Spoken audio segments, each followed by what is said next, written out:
Assalamualaikum warahmatullahi wabarakatuh. Di sini kami akan mempresentasikan hasil dari mini skripsi kami yang berjudul Analisis Pengaruh Investasi Domestik dan Investasi Asing terhadap Pertumbuhan Ekonomi Nasional pada tahun 2023. Mini skripsi ini dibuat oleh saya, Titin Supartini, dan rekan saya, Sakila Fajrin. Untuk materi yang pertama akan disampaikan oleh Sakila.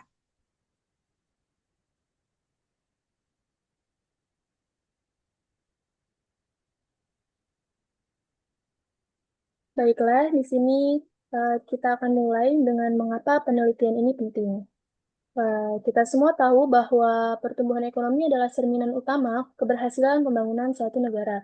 Angka pertumbuhan ekonomi juga menunjukkan seberapa baik negara tersebut mampu meningkatkan kesejahteraan rakyatnya. Salah satu kunci utama untuk mendorong pertumbuhan ekonomi adalah investasi. Nah, di Indonesia kita mengenal dua jenis investasi besar yang selalu menjadi sorotan. Yang pertama ada penanaman modal dalam negeri atau PMDN, yaitu investasi dari dalam negeri kita sendiri, dan penanaman modal asing atau PMA, yaitu investasi dari luar negeri. Eh, Menurut BPS, pada tahun 2023, ekonomi Indonesia tumbuh sebesar 5,06%, angka yang cukup baik. Dan yang menariknya lagi, menurut BKPM, pada tahun 2023, investasi memberikan kontribusi yang sangat signifikan, mencapai 166,7 triliun. Dari jumlah ini, sebagian besar berasal dari PMDN sebesar 57,1%, dan sisanya berasal dari PMA sebesar 42,9%. Nah, ini menunjukkan bahwa kedua jenis investasi ini adalah pilar penting bagi ekonomi kita. Namun, di sini juga muncul pertanyaan yang krusial, seperti seberapa signifikan sebenarnya kedua jenis investasi ini dalam mendorong pertumbuhan ekonomi kita. Apakah PMDN lebih kuat dari PMA atau sebaliknya? Atau keduanya saling melengkapi? Pertanyaan inilah yang mendorong kami untuk melakukan penelitian ini. Next.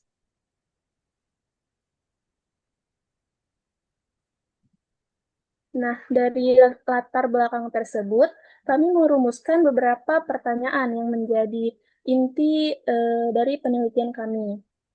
Pertama kami ingin mengetahui bagaimana pengaruh penanaman modal dalam negeri terhadap pertumbuhan ekonomi nasional Indonesia pada tahun 2023. Dan yang kedua, kami juga ingin memahami bagaimana pengaruh penanaman modal asing terhadap pertumbuhan ekonomi nasional Indonesia pada tahun 2023. Dan yang tidak kalah penting, kami akan melihat secara keseluruhan bagaimana PMDN dan PMA secara bersama-sama memengaruhi pertumbuhan ekonomi nasional Indonesia pada tahun 2023.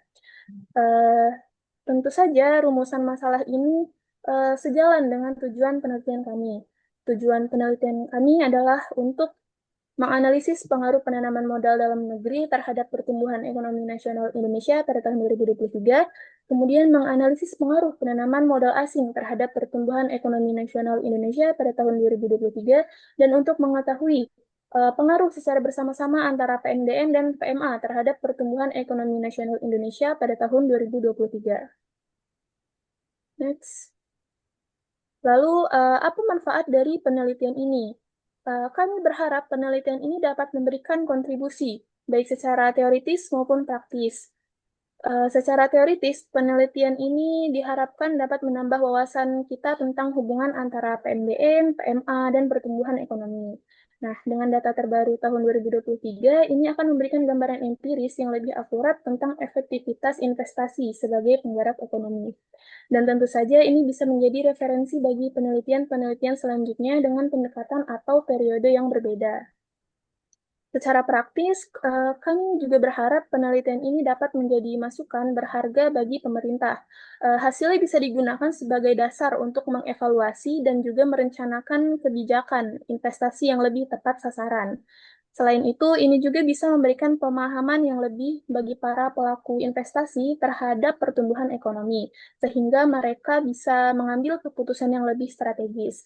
Terakhir, tentu saja ini akan menjadi sumber referensi ilmiah bagi akademisi dan mahasiswa lainnya. Next. Sekarang, mari kita masuk ke landasan teori yang menjadi pijakan dari penelitian ini. Uh, Kajian teori yang pertama dari teori pertumbuhan ekonomi. Secara umum, pertumbuhan ekonomi adalah peningkatan produksi barang dan jasa dalam suatu negara yang pada akhirnya meningkatkan kesejahteraan masyarakat. Banyak faktor yang mempengaruhinya, mulai dari sumber daya manusia, sumber daya alam, hingga kondisi politik. Namun yang paling relevan dengan penelitian ini adalah investasi, yang dianggap sebagai motor penggerak utama karena mampu meningkatkan produktivitas dan menciptakan lapangan kerja. Yang kedua ada teori Hartomar. Teori klasik ini menekankan bahwa investasi dan tabungan adalah penentu utama laju pertumbuhan ekonomi. Sederhananya, semakin banyak investasi yang ditanamkan, maka semakin besar potensi peningkatan output nasional. Kemudian yang ketiga ada penanaman modal dalam negeri atau PMDN. Sesuai dengan Undang-Undang Nomor 25 Tahun 2007, PMDN adalah investasi oleh warga negara atau badan usaha Indonesia. Ini adalah komitmen dari dalam negeri untuk membangun dan mengembangkan ekonomi kita sendiri. Kemudian yang terakhir ada penanaman modal asing atau PMA.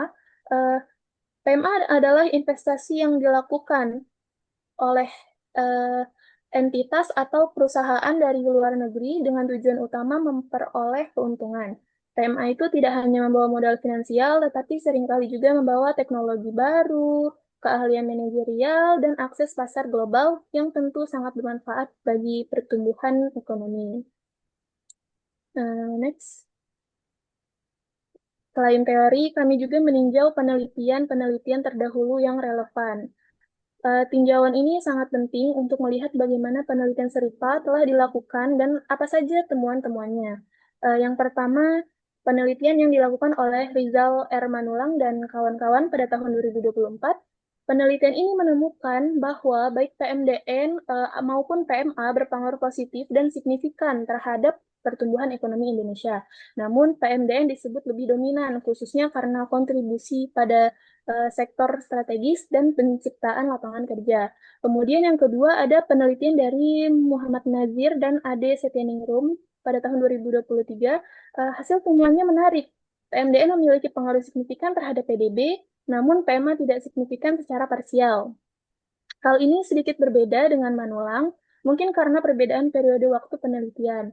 Kemudian yang ketiga, penelitian yang dilakukan oleh Yulia Francisca Bangun dan kawan-kawan pada tahun 2023, hasilnya senada dengan Nazir. Penelitian ini juga menemukan bahwa PMDN berdampak positif dan signifikan, sedangkan PMA tidak berpengaruh signifikan. Kemudian yang keempat, ada penelitian yang dilakukan oleh Bondan dan Didin Pratama Putra pada tahun 2025. Penelitian ini di Provinsi Nusa Tenggara Barat menunjukkan bahwa baik PMDN maupun PMA sama-sama berpengaruh positif dan signifikan. Model mereka bahkan menjelaskan variasi sebesar 90,8% menunjukkan kuatnya hubungan tersebut di tingkat regional. Dan yang terakhir ada penelitian yang dilakukan oleh Dewi Sugiyarti dan kawan-kawan pada tahun 2024. Ini adalah temuan yang cukup berbeda dan menarik. PMA berpengaruh positif, tetapi PMDN justru berpengaruh negatif secara parsial. Ini bisa menjadi poin diskusi yang menarik dan mungkin menunjukkan adanya konteks atau variabel lain yang mempengaruhi di penelitian tersebut. Nah, dari berbagai penelitian terdahulu ini, kita dapat simpulkan bahwa mayoritas menunjukkan hubungan positif antara investasi PMDN dan PMA dengan pertumbuhan ekonomi. Namun, ada beberapa variasi dan perbedaan hasil yang mendorong kami untuk meneliti kembali dengan data yang paling mutakhir. Next. Berdasarkan teori dan penelitian terdahulu, kami merumuskan kerangka pemikiran dan hipotesis dari penelitian kami. Kerangka pemikiran, seperti yang kita bahas, pertumbuhan ekonomi sangat dipengaruhi oleh akumulasi modal, tenaga kerja, dan teknologi.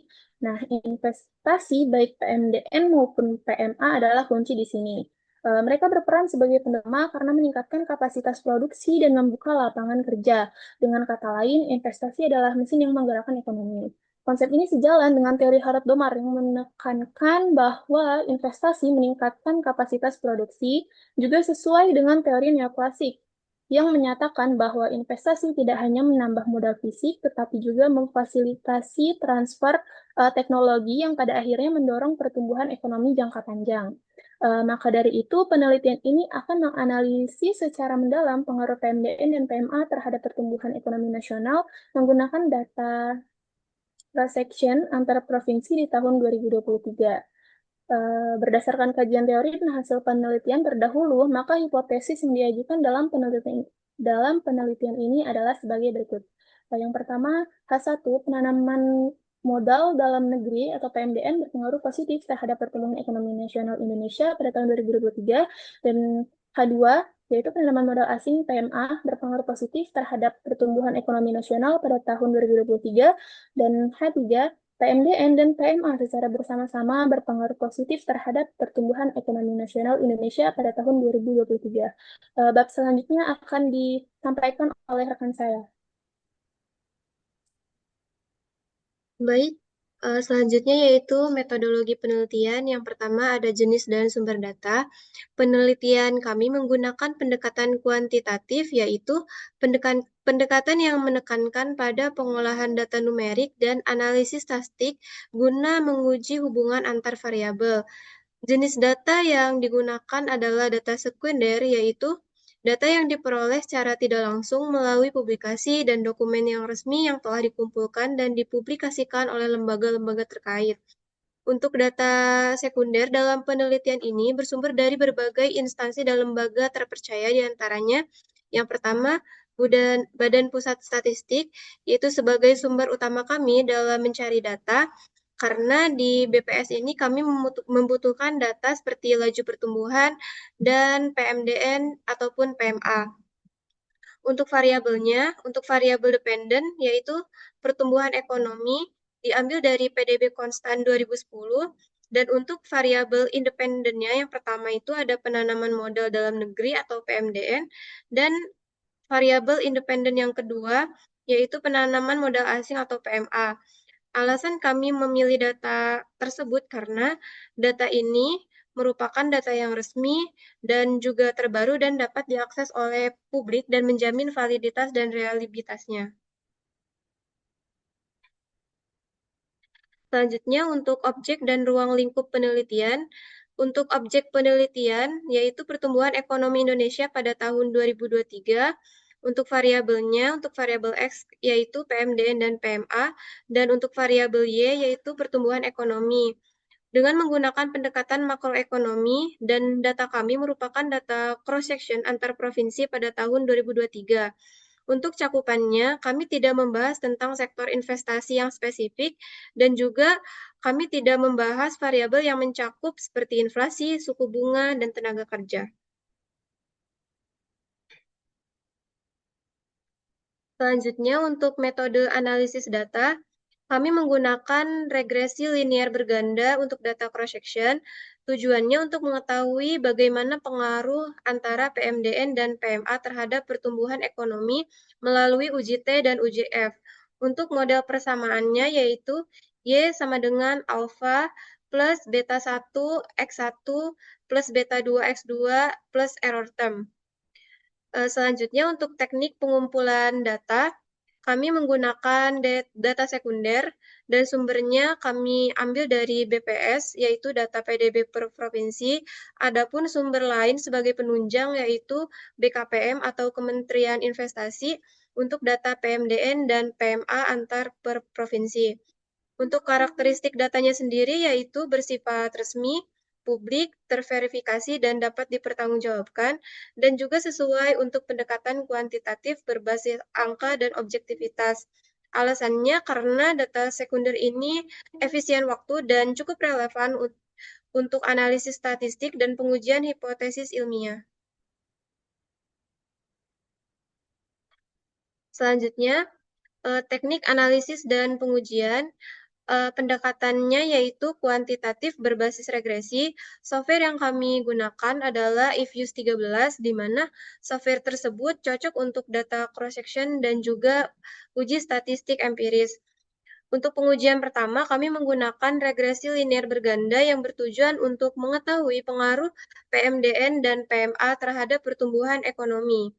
Untuk yang kedua, kami menggunakan uji asumsi klasik, di mana yang pertama ada uji normalitas, menggunakan metode Jarque-Bera atau histogram residual dengan tujuan memastikan bahwa residual berdistribusi normal. Selanjutnya yaitu uji multikolinearitas dengan menggunakan metode VIF dan juga tolerans dengan kriteria VIF kurang dari 10 dan tolerans lebih besar dari 0,1. Selanjutnya ada uji heteroskedastisitas. Kami menggunakan metode Bruch-Pagan-Godfrey dengan tujuan memastikan bahwa varians residual konstan. Selanjutnya untuk uji statistik, kami menggunakan uji T untuk mengetahui dan menguji bagaimana pengaruh PMDN dan PMA secara individual. Kemudian ada uji F untuk mengetahui dan menguji bagaimana pengaruh PMDN dan PMA secara bersama-sama. Dan yang terakhir, kami menggunakan koefisien determinasi atau R-square untuk mengukur kekuatan model dalam menjelaskan variasi PDB.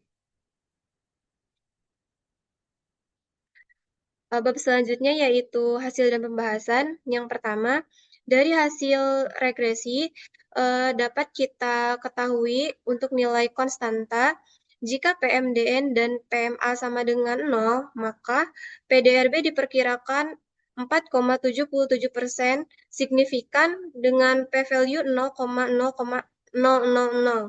Dan selanjutnya untuk PMDN, yaitu minus 0,000454. Jadi, setiap kenaikan RP1 PMDN menyebabkan PDRB turun sebesar 0,000454%. Cukup signifikan, tetapi berdampak negatif dan terindikasi bahwa investasi domestik itu belum efisien ataupun kurang produktif. Selanjutnya untuk PMA, yaitu hasilnya positif sebesar 0,000748, yang artinya setiap kenaikan RP1 PMA dapat menaikkan PDRB sebesar 0,00748%. Datanya signifikan dan berdampak positif. Hal ini terindikasi bahwa PMA membawa teknologi efisiensi serta ekspor. Di sini dijelaskan bahwa investasi asing ataupun PMA terbukti efektif meningkatkan pertumbuhan ekonomi provinsi, sementara untuk investasi dalam negeri ataupun PMDN perlu dievaluasi arah dan efektivitasnya. Selanjutnya untuk hasil uji asumsi klasik, yang pertama uji normalitas dengan menggunakan metode uji Jarque-Bera dengan nilai Jarque-Bera sebesar 4,72 dengan probabilitas 0,094. Karena probabilitasnya lebih dari 0,05, dapat disimpulkan bahwa residual berdistribusi normal dan model regresi memenuhi asumsi normalitas dan estimasi koefisien valid. Selanjutnya yaitu uji multikolinearitas ataupun uji VIF. PMDN memperoleh nilai sebesar 2,055, begitupun dengan PMA nilainya sama, dan semua VIF ini kurang dari 10 yang menunjukkan bahwa tidak ada multikolinearitas dan hubungan antar variabel independen tidak saling mempengaruhi secara berlebihan. Selanjutnya ada uji heteroskedastisitas. Kami menggunakan metode Bruch-Pagan-Godfrey untuk probabilitas chi-square-nya sebesar 0,2650 dan probabilitas F statistiknya itu sebesar 0,2835. Semua probabilitasnya itu lebih besar dari 0,05, yang artinya tidak terjadi heteroskedastisitas dan model regresi ini lolos uji heteroskedastisitas, yang artinya varians residual konstan. Selanjutnya, hasil uji hipotesis yang pertama, uji T, PMDN berpengaruh signifikan secara negatif terhadap pertumbuhan ekonomi, artinya peningkatan PMDN justru menurunkan PDB, kemungkinan karena realisasi investasi belum optimal. Selanjutnya untuk PMA berpengaruh signifikan secara positif dengan p-value 0,00. Hal ini menunjukkan bahwa investasi asing mendorong pertumbuhan ekonomi. Hal ini diduga karena efek teknologi dan manajemen yang cukup modern.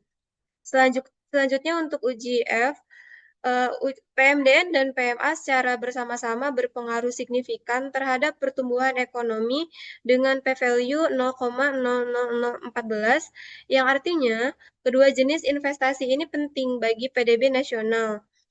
Yang terakhir untuk R-square-nya dilihat dari nilainya yang sebesar 51,47%, menunjukkan bahwa lebih dari separuh variasi pertumbuhan ekonomi dijelaskan oleh PMDN dan PMA. Sisanya itu dipengaruhi oleh faktor lain seperti konsumsi, ekspor, dan juga kebijakan pemerintah. Untuk pembahasannya, yang pertama, PMDN berpengaruh secara negatif dan signifikan, yang artinya PMDN ini justru berdampak negatif terhadap pertumbuhan ekonomi. Hal ini diduga karena distribusinya tidak merata antar provinsi dan juga tidak diarahkan ke sektor produktif, sehingga efeknya belum optimal.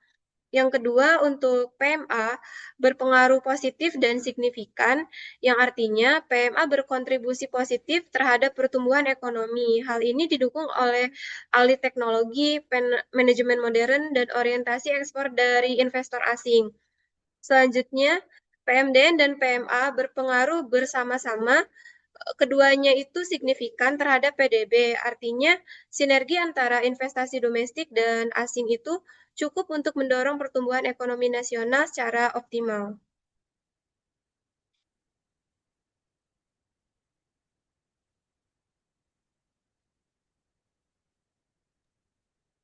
Baik, jadi berdasarkan analisis yang telah dilakukan, dapat ditarik beberapa kesimpulan penting terkait dengan pengaruh investasi terhadap pertumbuhan ekonomi. Yang pertama, PMDN berpengaruh negatif signifikan terhadap pertumbuhan ekonomi. Hal ini mengindikasikan bahwa distribusi dan pemanfaatannya belum optimal. Ini mungkin menunjukkan bahwa investasi dalam negeri, meskipun ada, belum secara efektif mendorong pertumbuhan ekonomi nasional. Mungkin karena masalah dalam alokasi, efisiensi, atau dampak sektoralnya. Kemudian, PMA berpengaruh positif signifikan, menunjukkan pentingnya investasi asing dalam mendorong PDB. Hal ini menegaskan bahwa aliran investasi asing memberikan kontribusi yang substansial dan positif terhadap pertumbuhan ekonomi negara. Eh, Kemudian ada PMDN dan PMA yang secara bersama-sama signifikan memengaruhi pertumbuhan ekonomi nasional. Ketika dilihat secara gabungan, kedua jenis investasi ini memiliki dampak yang signifikan terhadap laju pertumbuhan ekonomi, menunjukkan bahwa kombinasi keduanya sangat penting. Dan yang terakhir, model regresi telah memenuhi uji asumsi klasik sehingga hasilnya valid dan dapat dipercaya. Ini berarti bahwa temuan-temuan dari penelitian ini dapat diandalkan dari sudut pandang statistik.